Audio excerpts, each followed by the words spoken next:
पंजाब कांग्रेस में कलह को लेकर पार्टी के प्रदेश अध्यक्ष सुनील जाखड़ ने बड़ी बात कही है। खुद को पंजाब कांग्रेस के अध्यक्ष पद से हटाए जाने की चर्चा के बीच जाखड़ ने यहां कहा कि यदि मुझे हटाए जाने से पार्टी एकजुट होती है तो मैं पद छोड़ने को सहर्ष तैयार हूं। वहीं बातचीत के दौरान जाखड़ ने मीडिया कर्मियों से कहा है कि कांग्रेस को अगला विधानसभा चुनाव पूरी ताकत से लड़ना चाहिए। मैं पूरे मामले में पहले दिन से कह रहा हूं कि यदि किसी और को पंजाब कांग्रेस कमेटी का अध्यक्ष बनाने से पार्टी मजबूत होती है तो मुझे हटा देना चाहिए। मैं अध्यक्ष पद से हटने को तैयार हूं। पंजाब कांग्रेस के विवाद के मामले में 3 नेताओं की कमेटी द्वारा पार्टी की राष्ट्रीय अध्यक्ष सोनिया गांधी को सौंपी गई रिपोर्ट के बारे में पूछने पर जाखड़ ने कहा कि रिपोर्ट के अनुसार पार्टी में जो भी कदम उठाएगी वह सबको मंजूर होगा। वहीं रिपोर्ट में क्या है यह अभी किसी को नहीं पता है। आपको बता दें कि जाखड़ ने कहा है कि पंजाब में धर्म और वर्ग की राजनीति से माहौल खराब करने की कोशिश हो रही है। ऐसे में कांग्रेस को एकजुट और मजबूत होना होगा। बता दें कि कांग्रेस आला कमान द्वारा पार्टी की पंजाब इकाई में विवाद के हल के लिए 3 नेताओं पंजाब कांग्रेस प्रभारी हरीश रावत, जयप्रकाश अग्रवाल और मल्लिका अर्जुन खड़गे की कमेटी बनाई गई थी। इस कमेटी में पंजाब के सांसदों, विधायकों, नेताओं और मुख्यमंत्री कैप्टन अमरिंदर सिंह से बातचीत की। इसके बाद कमेटी ने एक दिन पहले पार्टी अध्यक्ष सोनिया गांधी को अपनी रिपोर्ट सौंपी। बताया जाता है कि रिपोर्ट में पंजाब में कांग्रेस संगठन और राज्य सरकार में फेरबदल का सुझाव दिया गया है। चर्चा है कि नवजोत सिंह सिद्धू को कैबिनेट में उप मुख्यमंत्री का राज्य कांग्रेस का प्रधान बनाया जा सकता है।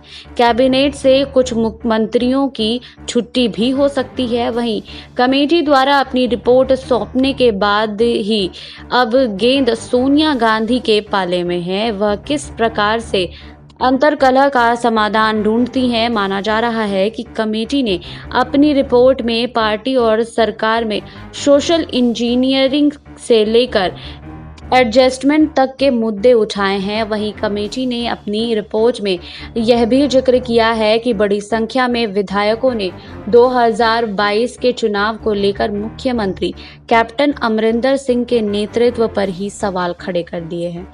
इधर मुख्यमंत्री कैप्टन अमरिंदर सिंह और उनके खेमा ने भी अपने हक में लॉबिंग शुरू कर दी है। मुख्यमंत्री लगातार पिछले 2-3 दिनों से सांसदों के साथ मुलाकात कर रहे हैं। वहीं कैप्टन के करीबी एक मंत्री भी दिल्ली से लेकर पंजाब तक लॉबिंग करने में जुटे हैं। जानकारी के अनुसार पटियाला जिले से ही संबंधित एक विधायक जो कि कभी मुख्यमंत्री के करीबी हुआ करते थे ने कमेटी के सामने यहां तक कह दिया कि अगर 2022 में मुख्यमंत्री के नेतृत्व में कांग्रेस चुनाव लड़ती है तो भारी नुकसान होगा। वहीं बताया जाता है कि कमोबेश इसी तरह की बातें कई और विधायकों ने भी कही है।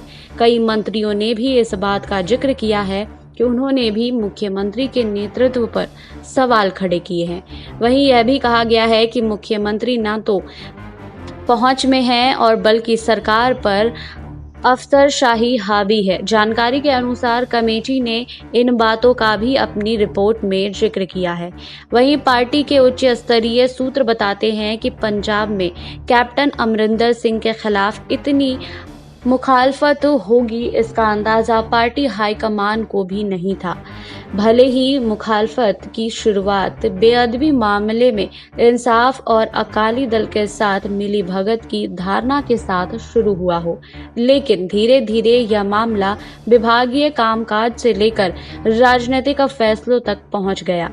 जानकारी के अनुसार कमेटी ने बेअदबी और कोटकपूरा बहबक कला गोली कांड जैसी विषयों को खास महत्वपूर्ण तो बताया है, लेकिन इस संबंध में पार्टी अध्यक्ष से ही फैसला लेने की सिफारिश की है। वहीं कमेटी ने नवजोत सिंह सिद्धू को एडजस्ट करने की बात तो की है, लेकिन यह स्पष्ट नहीं हो सका है कि उन्हें सरकार में एडजस्ट किया जाएगा या पार्टी में। चर्चा यह भी थी कि सिद्धू को उप मुख्यमंत्री बनाया जा सकता है। पार्टी के एक वरिष्ठ नेता कहते हैं कि वर्तमान में पंजाब की राजनीति ऐसे भंवर जाल में फंसी हुई है, दिखाई दे रही है, जहां से निकलना आसान नहीं होगा, जबकि इसे अगर यथावत छोड़ दिया जाए तो 2022 की राह धुंधली हो जाती है। अतः अंतिम फैसला सोनिया गांधी को ही करना होगा, क्योंकि सरकार और पार्टी में जितनी अंतर्कलह देखने को मिल रही है, उसे हल करने के लिए उन्हें ही आगे आना होगा। वहीं आपको बता दें कि पंजाब के प्रभारी इससे पहले महासचिव हरीश रावत और जयप्रकाश अग्रवाल इस समिति के 2 अन्य सदस्य थे। बताया जाता है कि समिति ने अपनी रिपोर्ट में स्पष्ट रूप से मुख्यमंत्री कैप्टन अमरिंदर सिंह के नेतृत्व को लेकर कोई सवाल खड़ा नहीं किया था और साफ कहा था कि उन्हें अधिकांश विधायकों का समर्थन हासिल है। साथ ही चुनाव को देखते हुए उनके नेतृत्व में ही पार्टी के मैदान में उतारने की ओर इशारा किया जा रहा था। वहीं आपको बता दें कि समिति ने फायरब्रांड नेता नवजोत सिंह सिद्धू के कई शिकायतों को भी जायज मानते हुए इसके उचित हल की बात कही थी। साथ ही सिद्धू के कद और राजनीतिक प्रभाव को देखते हुए उन्हें संगठन या सरकार में वाजिब तरीके से तवज्जो दिए जाने की सिफारिश की गई है।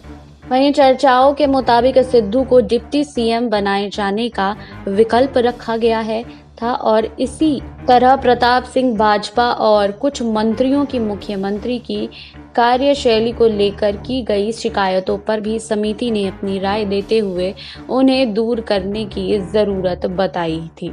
और सूत्रों का कहना यह भी था कि खड़गे प्रदेश कांग्रेस के मौजूदा अध्यक्ष के तौर तरीकों और पिछले कुछ समय के राजनीतिक कदमों को लेकर अपना असंतोष भी जाहिर किया है।